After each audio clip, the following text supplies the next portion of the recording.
एक दिन राजा मिडास अपने महल के कमरे में बैठकर सोना गिन रहा था। तभी अचानक वहां भगवान प्रकट हुए। मिडास को सोना गिनते हुए देखकर उन्होंने कहा, तुम्हारी पत्नी अक्सर मेरी सेवा करती है, उसकी सेवा से मैं बहुत ज्यादा खुश हूं। मांगो, तुम क्या वरदान मांगना चाहते हो?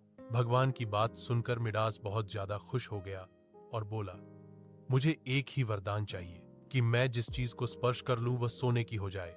भगवान ने कहा, अगर तुम यही चाहते हो तो ऐसा ही होगा। कल सुबह उठने के बाद तुम जो कुछ स्पर्श करोगे वह सोने में बदल जाएगा। अगले दिन राजा जब सोकर उठा तो उठकर वह बालकनी में गया और वहां से अपने राज्य को देखने लगा। तभी उसे याद आया कि कल भगवान ने उसे वरदान दिया था। अब उस वरदान को परखने की बारी थी। राजा ने सबसे पहले बालकनी में लगे पर्दे को छुआ। पर्दा राजा का स्पर्श पाकर पलक झपकते ही सोने में बदल गया। यह देखकर राजा बहुत खुश हो गया।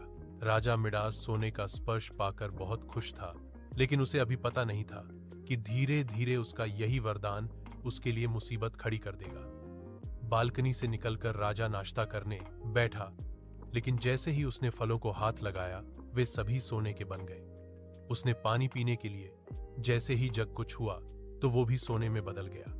राजा मिडास को बहुत तेज भूख लग रही थी और उसे समझ नहीं आ रहा था कि वह क्या करे।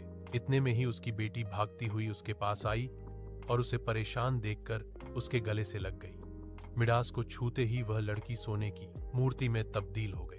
अपनी बेटी को सोने की मूर्ति में देखकर मिडास दहाड़े मारकर रोने लगा।